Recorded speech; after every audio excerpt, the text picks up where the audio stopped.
दोस्तों, मैं सबसे पहले नमन करना चाहता हूं कांग्रेस पार्टी के कद्दावर नेता अनुग्रह बाबू को। मैं नमन करना चाहता हूं औरंगाबाद की इस पावन भूमि को। और आप लोगों से सबसे पहले मैं ये साझा करना चाहता हूं, सामने पीछे जो वो सीमेंट वाला मंच दिख रहा है ना, सबसे पहली बार इस गांधी मैदान में हम उसी मंच पर आए थे जब पूरे बिहार के सूबे बिहार में 38 जिले में जनगण मन यात्रा लेकर के हम चल रहे थे। और उस जनगण मन यात्रा की यही मांग थी कि हम बिहार को फिर से अव्वल राज्य बनाना चाहते हैं। बिहार की जो गरिमा है उस गरिमा को वापस लाना चाहते हैं और बिहार की जो संस्थाएं हैं, बिहार के जो विश्वविद्यालय हैं, उनका मान सम्मान वापस दिलाना चाहते हैं। मैं आप सब लोगों को याद दिलाना चाहता हूं कि जो पटना यूनिवर्सिटी है उसको ईस्ट का ऑक्सफोर्ड कहा जाता था और दुनिया के महान वैज्ञानिक, कलाकार, साहित्यकार, इतिहासकार, तमाम तरह की विभूति पटना विश्वविद्यालय से निकले। मेरी भी पढ़ाई लिखाई मगध यूनिवर्सिटी से हुई है और मगध क्षेत्र के एक बड़े मशहूर मगही कवि हुए जिनका नाम था मथुरा प्रसाद नवीन। और मथुरा प्रसाद नवीन कहते थे, भूख से तरफ के मरवा काहे, मरने होते लड़के मर जा। जुल्मी बढ़ला तहू बढ़ जा, भूख से तरफ के मरवा काहे, मरने हो तो लड़के मर जा। मैं समझता हूं कि बिहार की एक एक आवाम को यह बात याद करने की जरूरत है कि हमारा गौरवशाली इतिहास क्या रहा है, हमारी ऐतिहासिक परंपरा क्या रही है। यह बात मैं इसलिए कह रहा हूं कि भारत जोड़ो न्याय यात्रा के क्रम में जब हमारी यात्रा मणिपुर से चल करके विभिन्न राज्यों से होते हुए 33वें दिन एक बार फिर से जब औरंगाबाद की महान भूमि पर पहुंची है, तो मैं एक दर्द आप तमाम लोगों से साझा करना चाहता हूं। कहते हैं ना कि दुनिया के किसी इलाके में चले जाइए, कोई पद ले लीजिए, कोई पोस्ट ले लीजिए, लेकिन एक बिहारी अगर जन्मता बिहारी है तो मरते दम तक बिहारी रहता है, उसकी पहचान बिहारी रहती है। और हम जहां भी जाते हैं हर जगह लोग ये सवाल पूछते हैं कि अच्छा कन्हैया ये बताओ कि बिहार में क्या हो गया। और उस वक्त मैं बड़े अफसोस के साथ आप लोगों से यह दर्द साझा कर रहा हूं कि मेरे आंखों में पानी आता है और पहली बार जिंदगी में आंख शर्म से नीचे झुक जाता है, क्योंकि बिहार में पटना में जो बैठे हुए राजनेता हैं उनको नहीं मालूम है कि अपनी राजनीतिक अवसरवादिता के चलते बिहार की भूमि का पूरी दुनिया में ये लोग अपमान कर रहे हैं। ये भूल गए हैं कि बिहार कौन सी धरती है और बिहार ने किस तरीके से दुनिया को सत्य और अहिंसा का पाठ पढ़ाया है। बिहार सिर्फ सत्य और अहिंसा की भूमि नहीं है, बिहार मोक्ष की भी भूमि है और पूरी दुनिया के हिंदू मोक्ष लेने के लिए, मुक्ति लेने के लिए बोधगया में पिंडदान करने के लिए आते हैं। और पूरी दुनिया को सत्य और अहिंसा का पाठ पढ़ाने वाला महात्मा बुद्ध पैदा सिद्धार्थ हुए थे, महात्मा बुद्ध नहीं पैदा हुए थे। लेकिन सिद्धार्थ जब बिहार की धरती पर आए तो पीपल के पेड़ के नीचे वो महात्मा बुद्ध हो गए, उनको ज्ञान की प्राप्ति हुई, वो महात्मा बुद्ध बन गए। आप सब जानते हैं ये कांग्रेस पार्टी का मंच है और आप सब कांग्रेस पार्टी के शेर दिल कार्यकर्ता हैं, जिंदा दिल इंसान हैं आप लोग। तो मैं आपको याद दिलाना चाहता हूं कि जिनको हम बापू कहते हैं, मोहनदास करमचंद जब बिहार में आए तो वो मोहनदास थे, बिहार की जनता ने उनको महात्मा गांधी बना दिया, बिहार की जनता ने उनको बापू बना दिया। बिहार वो धरती है, अगर हम आर्यभट्ट की बात करें तो अगर बिहार नहीं होता, आर्यभट्ट नहीं होता तो जीरो नहीं ढूंढा जाता और इंसान चांद पर नहीं पहुंच पाता, और इंसान चांद पर पहुंचा है तो जीरो को खोजने की वजह से पहुंचा है। बिहार वो भूमि है कि जहां पर एकमात्र देश के राष्ट्र कवि पैदा हुए, और राष्ट्र कवि का नाम दिनकर है। और दिनकर कहते हैं, शांति नहीं तब तक जब तक सुख भाग न नरकासम होगा, नहीं किसी को बहुत अधिक और नहीं किसी को कम होगा। ये दिनकर लिखते हैं। ये बिहार की जो ऐतिहासिक परंपरा है, ये बिहार की जो गौरवशाली परंपरा है, उस बिहार की गौरवशाली परंपरा को धूमिल करने का काम किया है भाजपा ने। बिहार की गौरवशाली परंपरा को पलटू राम बनाने का काम किया है भाजपा ने। इसीलिए मैं आप तमाम लोगों से एक अपील करना चाहता हूं, सवाल चुनाव जीतने का नहीं है, सवाल किसी को मुख्यमंत्री और प्रधानमंत्री बनाने का नहीं है।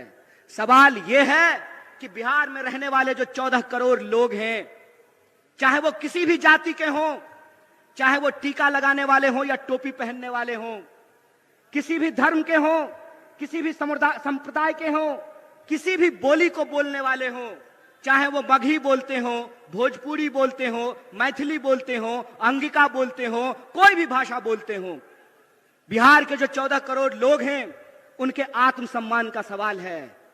फुटबॉल है जी, हैं? वोट ले लीजिएगा और जब मन करेगा तब लतिया दीजिएगा, हैं? ये जो बिहार के लोग हैं, बिहार के लोगों को ये सोचना पड़ेगा। महज अपनी कुर्सी के लिए, महज अपनी राजनीति के लिए, महज अपने चुनावी गुना गणित के लिए बिहार के भविष्य को अंधकार में धकेला जा रहा है। इसीलिए मैं बिहार के नौजवानों से खास करके ये अपील करना चाहता हूं, दोस्त एक बात याद रखिएगा, ये लड़ाई किसी पार्टी को सत्ता में लाने की नहीं है। ये लड़ाई इस बात की है कि अगर हम इस देश के नागरिक हैं तो हमारा हक इस देश के दूसरे नागरिकों के बराबर है कि नहीं है। लड़ाई इस बात का है कि अगर इस देश में गृह मंत्री का बेटा कौन है, बोलिए ना जी, आपको ईडी से थोड़ी डर लगता है। अरे आप लोग तो ईमानदार लोग हैं। आपके घर पे अगर इनकम टैक्स वाला आ जाएगा तो उल्टे उसको चाय पिला करके जाना पड़ेगा। आपको घबराने की जरूरत नहीं है। डरे वो, घबराए वो जो बेईमानी किए हो, जो ईमान से जीते हैं, उनको डरने और घबराने की जरूरत नहीं है। तो मेरा सवाल यह है कि इस देश में अगर गृह मंत्री का बेटा बीसीसीआई का सेक्रेटरी बन सकता है, इस देश में अगर एमपी लोग 5 साल के लिए बन सकते हैं, एमएलए 5 साल के लिए बन सकते हैं, नीतीश कुमार जी 5 साल में 3 बार मुख्यमंत्री बन सकते हैं, तो हमको भी नौकरी देनी पड़ेगी। बोलिए गलत बोल रहे हैं कि सही बोल रहे हैं? सही बोल रहे हैं ना? अगर यहां बैठे हुए हमारे नेता आदरणीय जयराम जी 6 साल के लिए सर आप एमपी बनते हैं और आपको पेंशन भी मिलता है राज्यसभा में, तो आपको अगर पेंशन मिलता है तो देश की रक्षा में खड़े ये जो सिपाही हैं वर्दी पहन करके सामने खड़े हैं, आपको पेंशन मिलना चाहिए कि नहीं मिलना चाहिए? बोलिए, मत डरिए गृह मंत्री से, डरने की जरूरत नहीं है। इसीलिए मैं कहता हूं ये न्याय की बात है। न्याय की बात यह है कि अगर इस देश में प्रधानमंत्री के चंदादाताओं का 14.5 लाख करोड़, कितना? 14.5 लाख। बाबू रे सुन्ना बिठा के देख लेना कि क्या को सुन्ना बिठाना पड़ेगा 14.5 लाख में। 14.5 लाख करोड़ अगर प्रधानमंत्री के दोस्तों का कर्जा माफ किया जा सकता है, तो बिहार के भीतर भी मखाना उगाने वाले, मक्का उगाने वाले, धान उगाने वाले, गेहूं उगाने वाले और सब्जी उगाने वाले किसानों का कर्जा माफ करना पड़ेगा। बोलिए गलत बोल रहे हैं कि सही बोल रहे हैं? कॉर्पोरेट का कर्जा माफ कीजिएगा और किसान का कर्जा माफ नहीं कीजिएगा। बीसीसीआई का सेक्रेटरी बनेगा गृह मंत्री का बेटा और हमको जो है ठेके का नौकरी दीजिएगा। मंत्री बनेंगे 5 साल के लिए, प्रधानमंत्री बनेंगे 5 साल के लिए, और अग्निवीर योजना के तहत हमको 4 साल का नौकरी दीजिएगा। 4 साल का नौकरी दीजिएगा और उसमें देश की सेवा करते हुए अगर हमारी शहादत होती है, हमारी जान जाती है, तो हमको शहीद का दर्जा नहीं दीजिएगा। हमारे घर से लोग फौज की नौकरी करते हैं, बेल्ट की नौकरी करते हैं, हमारे घर से लोग शिक्षक की नौकरी करते हैं, पुलिस की नौकरी करते हैं, खेती करते हैं, मजदूरी करते हैं। इसीलिए हम मंच पे खड़ा होकर के राजनीति नहीं करते हैं, न्याय और हक की लड़ाई लड़ते हैं। ये बात याद रखिएगा। और उसी न्याय की, हक की लड़ाई में मैं बिहार के नौजवानों से एक अपील करना चाहता हूं। दोस्त, घबरा करके आत्महत्या करने की जरूरत नहीं है। हम वो धरती हैं जहां चंद्रगुप्त पैदा हुए थे और मौर्य साम्राज्य ने सिकंदर तक को चुनौती दिया था। हम वो धरती हैं जहां हम सत्य और अहिंसा का पाठ भी पढ़ाते हैं। तो हमारे यहां दशरथ मांझी भी पैदा हुए कि एक छेनी हथौड़ी से पहाड़ काट करके रास्ता बना दिया था। हम उस बिहार के लोग हैं। इसीलिए मैं अपने बिहार के आदरणीय निवासियों से, नागरिकों से एक अपील करना चाहता हूं। आपको फैसला करना पड़ेगा, आपको तय करना पड़ेगा कि आप अन्याय के साथ खड़े हैं कि न्याय के साथ खड़े हैं। बोलिए, आप लोग न्याय के साथ खड़े हैं? इतनी जोर से आवाज लगाइए कि सत्ता को घबराहट होने लगे, उनको यह एहसास हो जाए कि बिहार एक बार फिर से इस देश में क्रांति के लिए, बदलाव के लिए तैयार है। उनको घबराहट हो जाए कि उनका जो फूट डालो राज करो की नीति है, वो फूट डालो राज करो की नीति नहीं चलने वाली है। और ये फूट डालो राज करो की नीति क्या है? टीवी खोल करके देख लीजिएगा। भाई लोग, आपसे कोई शिकायत नहीं है। हमको मालूम है कि जो लोग मीडिया में नौकरी कर रहे हैं, उनके पिताजी प्रधानमंत्री नहीं है, गृह मंत्री नहीं है, मुख्यमंत्री नहीं है। वो साधारण परिवार के लोग हैं। लेकिन जो मालिक हैं, वो मालिक इस देश के 140 करोड़ लोगों के साथ बेईमानी करने के लिए तैयार हैं। आप टीवी खोल करके देख लीजिए। टीवी आपका रिचार्ज कराया है आपने, रिचार्ज भरवाते हैं आप, लेकिन जब आप टीवी खोलेंगे तो आपके खिलाफ दिन भर बात की जाएगी। मैं आपको याद दिलाना चाहता हूं, कितना ढिंढोरा पीटा गया। ढिंढोरा पीटा गया ना कि कर्पूरी ठाकुर जी को भारत रत्न दिया गया है। बहुत खुशी की बात है, बहुत खुशी की बात है कि कर्पूरी ठाकुर जी को भारत रत्न दिया गया है। लेकिन कर्पूरी ठाकुर जिस समाज के लिए लड़ते थे, जिस समाज के हक और अधिकार के लिए लड़ते थे, उनके बच्चों के भविष्य के साथ खेला जा रहा है। उनकी नौकरियां समाप्त की जा रही है, उनकी नौकरियां छीनी जा रही है, किसानों को उनके फसल का दाम नहीं दिया जा रहा है, मजदूरों को मजदूरी नहीं दी जा रही है, महिलाओं के साथ अत्याचार किया जा रहा है। आप टीवी खोल करके देख लीजिएगा। बड़ा बड़ा दावा किया गया। क्या कहा गया कि चौधरी चरण सिंह जी को भारत रत्न दिया जा रहा है, डॉक्टर स्वामीनाथन को भारत रत्न दिया जा रहा है। बहुत खुशी की बात है, बहुत आनंद की बात है कि इनको भारत रत्न दिया गया है।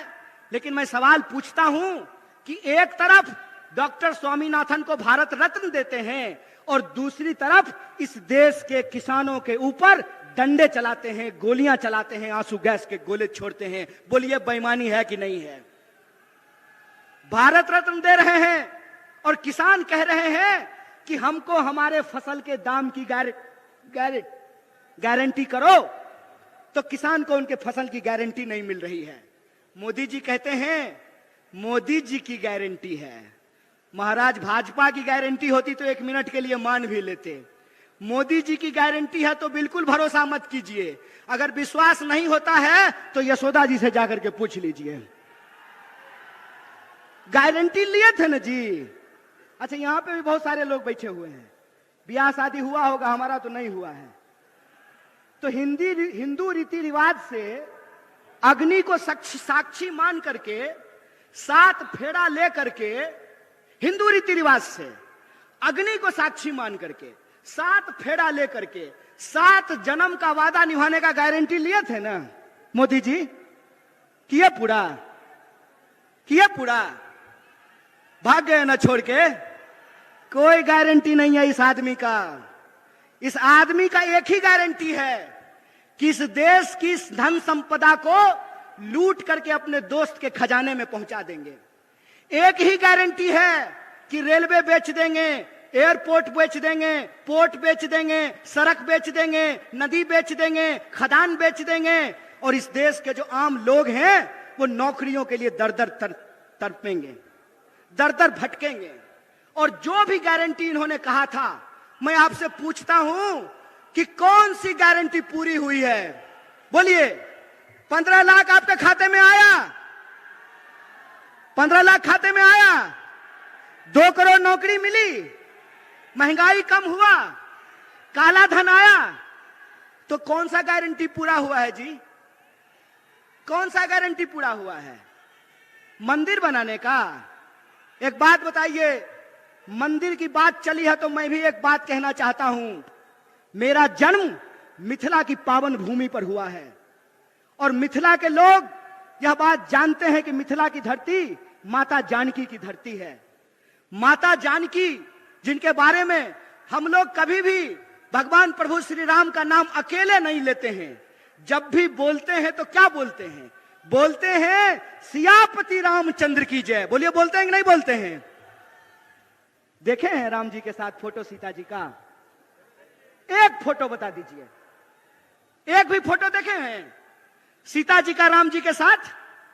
पहले हमारे घर में दादी जब कैलेंडर लगाती थी तो उसमें फोटो होता था भगवान प्रभु श्री राम का, सीता जी का, लक्ष्मण जी का और हनुमान जी का। होता था कि नहीं होता था? हनुमान जी, सीता जी, लक्ष्मण जी कोई फोटो में नहीं दिख रहे हैं। मतलब यही होता है कि जिनको धर्म का मतलब नहीं मालूम होता है ना, तो जब वो धर्म का पाखंड करते हैं तो उनसे गलती हो ही जाती है। क्योंकि धर्म का मतलब होता है धारण करना। धर्म बना है संस्कृत के धृत धातु से, जिसका अर्थ होता है धारण करना। अगर आप धार्मिक हैं तो आपके अंग अंग से धर्म फूटता है। और मैं रामचरितमानस को कोट करना चाहता हूं। रामचरितमानस में तुलसीदास जी ने क्या लिखा है? गोस्वामी तुलसीदास ने लिखा है, रावण रथी विरथी रघुवीरा। मतलब रावण रथ पर सवार है और भगवान प्रभु श्री राम पैदल चल करके आ रहे हैं। बताइए आज की तारीख में रथ पर कौन सवार था? कौन सवार था रथ पर? रथ पर सवार थे अधर्मी लोग, रथ पे सवार थे अन्यायी लोग, रथ पे सवार थे इस समाज को बांटने वाले लोग, रथ पर सवार थे इस समाज में नफरत फैलाने वाले लोग। इसीलिए बिहार के वासियों से कहना चाहता हूं, ए मेरे दोस्त, बिहार का धर्म है, बिहारी होने का धर्म है अपने हक और अधिकार के लिए संघर्ष करना। बिहारी होने का धर्म है कि 1942 में जब भारत छोड़ो आंदोलन हो रहा था तो बिहार का चप्पा चप्पा ब्रिटिश साम्राज्य के खिलाफ लड़ रहा था। इसीलिए मैं बिहार के आम आवाम से अपील करना चाहता हूं कि अगर इस देश में आप बदलाव चाहते हैं कि नहीं चाहते हैं? आप चाहते हैं कि महंगाई कम हो? आप चाहते हैं कि बेकारी कम हो? आप चाहते हैं कि किसानों को न्याय मिले? आप चाहते हैं कि मजदूरों को न्याय मिले? आप चाहते हैं कि नौजवानों को न्याय मिले? अगर चाहते हैं तो मैं आपको याद दिलाना चाहता हूं कि जब जब बदलाव देश में हुआ है उसकी पहल बिहार से हुई है। इस बात को याद रखिएगा। बिहार अगर करवट लेता है तो इस देश में परिवर्तन होता है। इस बात को याद रखिएगा। इसीलिए मैं आप तमाम बिहार वासियों से अपील करना चाहता हूं कि यह जो भारत जोड़ो न्याय यात्रा है, ये हमारे और आपके न्याय की बात है। यह जो भारत जोड़ो न्याय यात्रा है, उस न्याय यात्रा में हम 5 तरह का न्याय चाहते हैं। कितने तरह का? हाथ उठा करके बताइए। हम 5 तरह का न्याय चाहते हैं। हम चाहते हैं कि इस देश में युवाओं को न्याय मिले, इसीलिए हमारा पहला न्याय है युवा न्याय। हम चाहते हैं कि इस देश में सभी समुदाय के लोगों को, सभी जाति के लोगों को, चाहे वो गरीब जनरल हो, चाहे वो पिछड़ा हो, अति पिछड़ा हो, दलित हो, महादलित हो, अल्पसंख्यक हो, अकलियत समाज के हो, महिला हो, पुरुष हो, हम सबकी भागीदारी सुनिश्चित करना चाहते हैं। तो दूसरा न्याय है हमारा भागीदारी का न्याय, हिस्सेदारी का न्याय। और तीसरा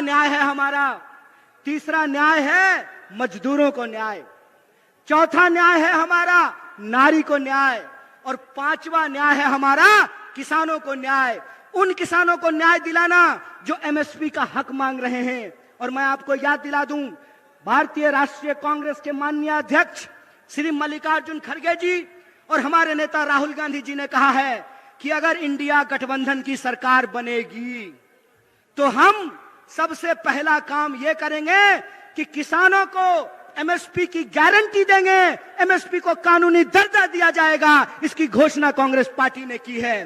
तो 5 तरह के न्याय देने से इस देश को शक्ति मिलेगी। तो आप बताइए, आप देश को शक्तिशाली बनाना चाहते हैं कि नहीं बनाना चाहते हैं? बिहार को शक्तिशाली बनाना चाहते हैं कि नहीं बनाना चाहते हैं? इसीलिए हम आपसे अपील करना चाहते हैं।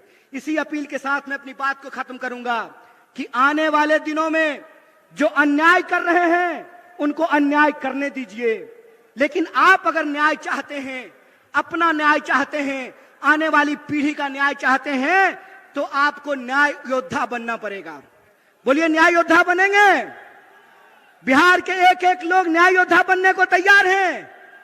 अगर आप न्याय योद्धा बनेंगे तो आप लोगों को एक नंबर जो कांग्रेस पार्टी के द्वारा जारी किया गया है, उस नंबर पे कॉल करके न्याय योद्धा बनना है। और यह जो भारत जोड़ो न्याय यात्रा का संकल्प है कि हम अन्याय के अंधकार में न्याय का दिया जलाना चाहते हैं, इसमें आपको शामिल होना पड़ेगा। इन्हीं शब्दों के साथ तमाम सम्मानित मंच को एक बार फिर से धन्यवाद अदा करते हुए, और जो हमारे पुलिस प्रशासन के लोग हैं, मीडिया के लोग हैं, और आप तमाम जो लोग हमारी आवाज को सुन रहे हैं, आप सब लोगों को धन्यवाद अदा करते हुए, शुक्रिया अदा करते अपनी बात को खत्म करूंगा। शुक्रिया। इनकलाब जिंदाबाद। जय हिंद, जय भारत, जय बिहार।